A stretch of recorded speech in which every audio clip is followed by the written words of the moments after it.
Yanis Varoufakis critiques the exploitation by Western tech giants, but he faces questions about his own use of their products and why he criticizes companies like Google and Amazon while praising Chinese tech firms. In this video, Yanis responds thoughtfully to these challenges.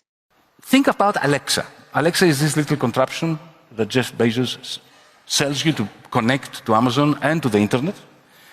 And you feel that it is your slave. You say, Alexa, order this book for me, or switch off the lights, or whatever, right? But essentially, it's an interface with this cloud capital belonging to Jeff Bezos, and you're training it to train you, to train it better, to know what you want, to give you good advice, to win over your trust. I don't know about you, but when Amazon recommends a book to me, I always want to read it, and I never regret it. Similarly with Spotify, when it recommends music to me, I actually like it, usually, and sometimes I love it. Because it knows you very well. I have trained it to train me to train it to know me. Isn't that progress, Yanis? That is of course it the is. advance of technology. But at the same time, it is a source of major crisis. Why? Because the moment it wins my trust, it can say to me, oh, buy this electric bicycle. And I say, okay, click, I buy it. And then this electric bicycle comes to me bypassing every market. Once upon a time, a brilliant advertiser could convince me that I need to eat a Big Mac, that I really shouldn't be eating. I didn't need it, I didn't want it. But it convinced me. But I had to go to McDonald's to get it. Now it comes directly to me, bypassing every market, and Amazon keeps up to 40% of the price. That's rent. And any economic system which is founded on rent, not profit, is a clear and present danger for the marketplace. Okay, but people are making because this money is coming out of a cyclical flow of income. Okay, but so you're casting the tech giants essentially as not being producers and not adding value. Well, but they are enabling other businesses, aren't they? Someone has made that bicycle, someone has earned money from it being shipped to you. And if we look at another example, Google, their algorithms, okay, they change the whole time, and that is a terrible thing for businesses who one moment benefit and the other moment find themselves low on the search engines. But they also enable people to find things that are useful, whether they are products or services or merely information. That's why we all use it. If you take away my phone from me, I'm dead. So they are adding, that's what I mean, they are adding value. No, they're not adding any value, they're extracting value. They're very clever at being useful to us, making us be absolutely dependent on them, in order to extract, we both mentioned, Michelle, the electric bicycle. I love it when I press a button of the electric bicycle, one that I actually enjoy riding too, comes to my home. But think of the producer of this electric bicycle, and I don't mean just the worker that has worked on the assembly line, but I'm talking about the capitalist as well. He or she has to pay 40% to Amazon. This is the equivalent, that's the connection with feudalism. Under feudalism, what gave you power was property rights over the land. You owned the land and you could charge rent. And the great the great transformation of capitalism was that you moved away from wealth being concentrated in the hands of people who were lucky enough to inherit land, to entrepreneurs, to people who actually put everything together in the production process with old-fashioned capital as a produced means of production. But now, one of the reasons why our central bankers are having such a difficult time rebalancing our economies, we have inflationary pressures, and at the same time, if they don't keep adding to aggregate demand, there is a danger of falling into stagflation. One of the reasons is, when you've got about, this is my estimation, about 30% of GDP in advanced economies, and increasingly in developing economies, is siphoned off in terms of rent. Remember, David Ricardo, the great banker and economist and politician, at the turn of the 18th to the 19th century, wrote a whole book called The Principles of Economics, of Political Economy, in which he lambasted the landlords because their rent was impeding the development of markets and entrepreneurship. And he was asking that, he was simply worried, and I think he was correct, that when a large chunk of GDP goes into rent, then the marketplace and our capacity to accumulate productive capital shrinks. This is David Ricardo, 1800s, early 1800s. I think that he today would be absolutely appalled by the manner in which this amount of wealth, think about, Meta, Zuckerberg's Facebook and so on. You know that only about 1 to 2% of their revenues goes to salaries? Because all of us, every time you post something on Instagram or Facebook, every time you post something, you're adding to the cloud capital of Zuckerberg. And this is free labor. Now, you may enjoy it. Of course you enjoy it. That's why you're doing it. Well, you don't think about it most of the time. But you are contributing free labor, which does not come back to the circular flow of income. But Yanis, most of us have agreed to that contract, and we've ticked the terms and conditions often because we want the service for free. Indeed. But if you go back to the feudal era, the vast majority of the peasants believed that it was a good and fair system. They even enjoyed life. We have a very negative view of feudalism. If you go back to the actual literature of the 16th century, 17th century, people they didn't work very long hours. They had their rituals. They had they had lots of holidays. It's not clear. I mean, sometimes when the landlord overdid it in the rent extraction game, they rebelled and chopped off their heads. But, the fact that we consent to something does not take away from the economics of it and from the reality that we are essentially undermining the capacity of our macroeconomies to reproduce themselves in a manner which is not degenerative. Okay, so the rent idea is if going back to your Amazon example, if the rent is 10% rather than 40%, does that fundamentally change your objection? I.e., do you object? Could you accept Amazon getting something like that for the service it is providing, for what it is enabling? Is it the amount that bothers you? It's not just the amount. Because you see, once you have control of this cloud capital, whether you are a nice person or not a nice person, whether you're Jeff Bezos or, some saint, the incentives are ever so powerful to extract more and more. Because, as we know, from politics, from society, from families, power corrupts, and absolute power corrupts absolutely, right? This is a remarkable power that you have if you own that machine. And so let me give you an example of the things that happen. So Amazon, or Google for that matter, or Uber, they entice you to get in as a seller, as a producer. If you are a driver of a car, they entice you. Uber gives you good rates to drive. Amazon invites producers to sell through Amazon, giving them, extracting a very low percentage for them. But once you're doing really well by selling your services or your products through Amazon, through Uber, through Airbnb, and so on, the incentive is there for them to downgrade you. So you know what Google does with publishers. Initially, they're very high up on the search list, then they are pushed down, and then they're asked to pay more money. And there's a process that a friend of mine and a very astute observer of what I call techno-feudalism, Cory Doctorow, has referred to as NCTification. This is the natural incentives within these big tech companies. Once they lure you in there, both as a consumer, a user, and as a producer, to extract more and more from you. And therefore, you have a systemic process of extraction, which is macroeconomically highly dangerous. And this is not just for the United States and for Europe. Did you know that in countries like Indonesia, for instance, millions of small-scale kiosks and retailers have been taken over by the Amazon conglomerates and the various other cloud capitalists of that region? So you see this extraction process depleting the resources of actual producers globally. So my job is to alert people to this. Okay. Do you use these services? All the time. All the time. But you see, I don't, What, with gritted teeth, or what is... No, I don't believe in individualistic acts of, vanity rebellion.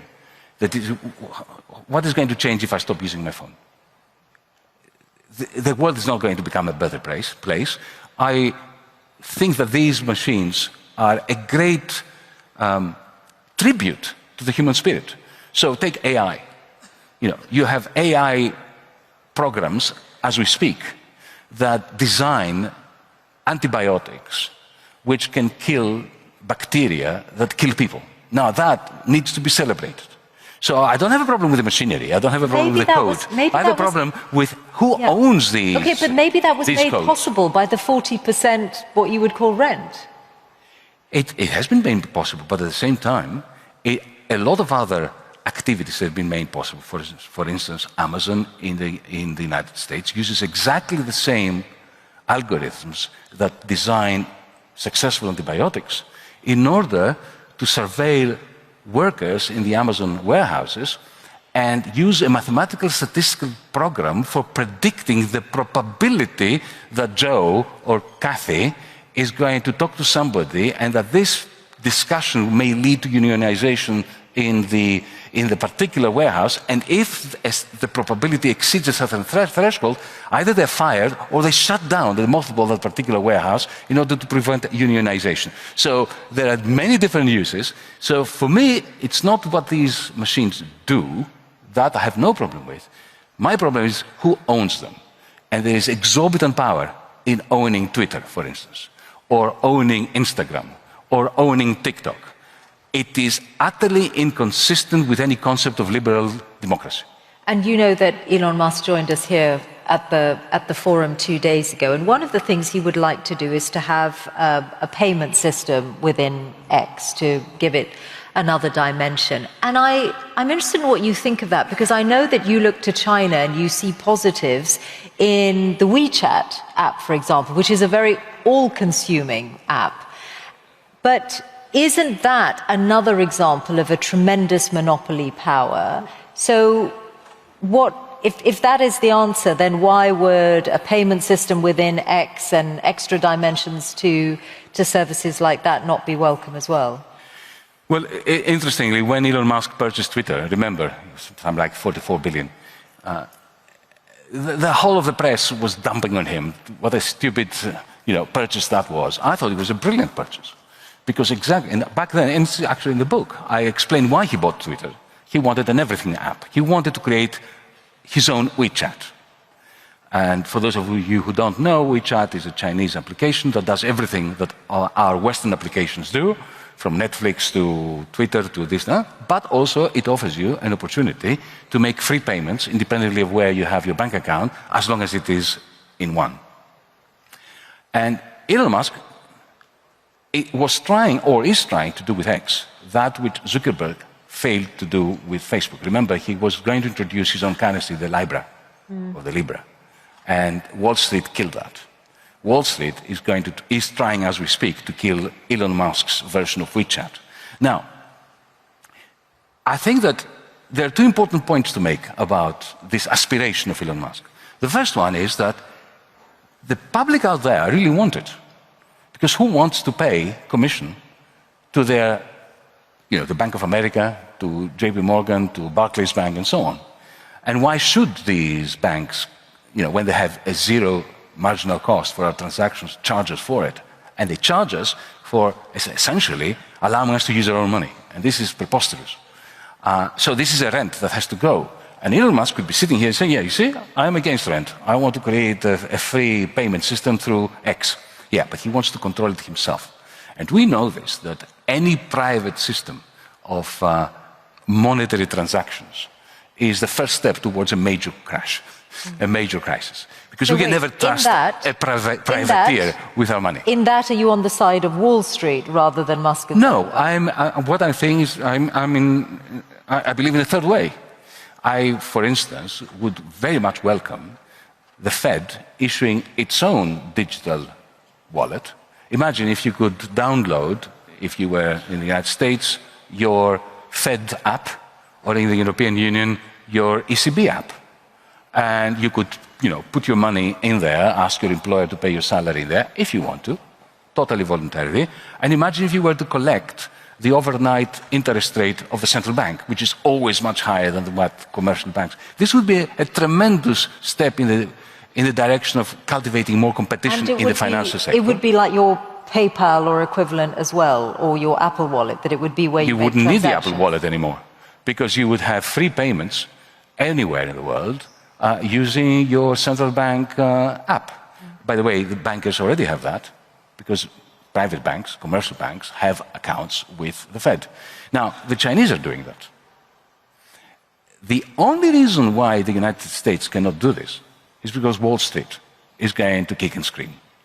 I know that Christine Lagarde and the ECB wants to do this for the euro, and it would be a great financial innovation, but the banks in Frankfurt and Paris are going to be all over her if she dares do this, so they are trying to contain it so that you can't have more than 1,000 or 2,000 euros in it. Essentially, the bankers want their monopoly. They shouldn't have it. They should not be allowed to have it.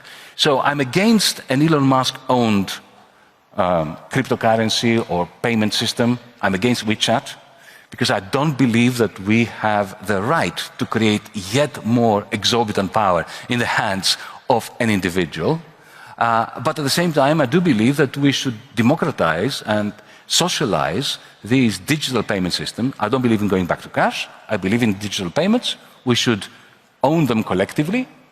Because, Michelle, we create money collectively. It's a mistake to think that the central bank creates the money. You know, in every advanced economy, only about 3 to 4% of money has been created by the central bank. The rest is created privately. Every time a bank extends a loan or an overdraft facility, it creates money. This is immense power. And I do believe that in democracies, this power should be democratized. Okay. And the technology gives us an opportunity to do that. So Elon Musk opens a way for us to do that which he doesn't want us to do. Okay.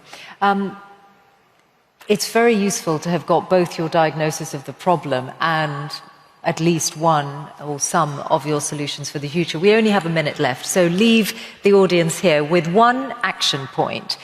You're still going to use these apps, we're all still going to use these services, but what would you like people here to take action on?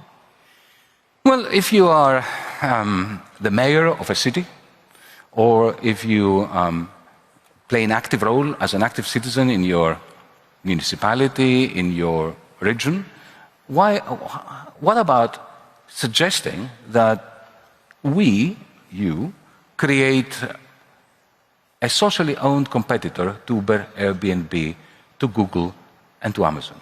Why should these rents end up at the Cayman Islands, through Ireland usually, being owned by the big tech oligarchy, who, on the one hand, they're very smart people, and they deserve to be rich, but they don't deserve to collect 30% of global GDP simply because they have monopoly over us. We can differ politically between rightists, leftists, centrists, and so on and so forth. But I don't think we can disagree that having a monopoly over the most powerful form of capital, which is so concentrated in two loci, in Silicon Valley and around Shenzhen, that does not make for a stable world, that poisons our democracies, and it even intensifies the clash between the United States and China, making this world a much more existentially challenged place. 偷偷告诉大家，我最近发现了新法宝 Royal Face 逆时奇迹系列，它有活肤露、全效精华，还有精华霜。尤其我皮肤比较偏干，所以我非常的注重保湿。保湿做得好，肌肤自然烹饪。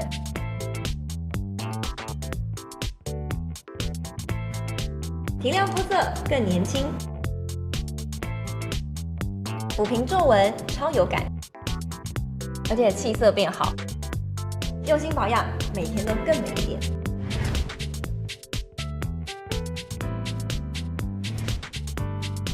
美吧。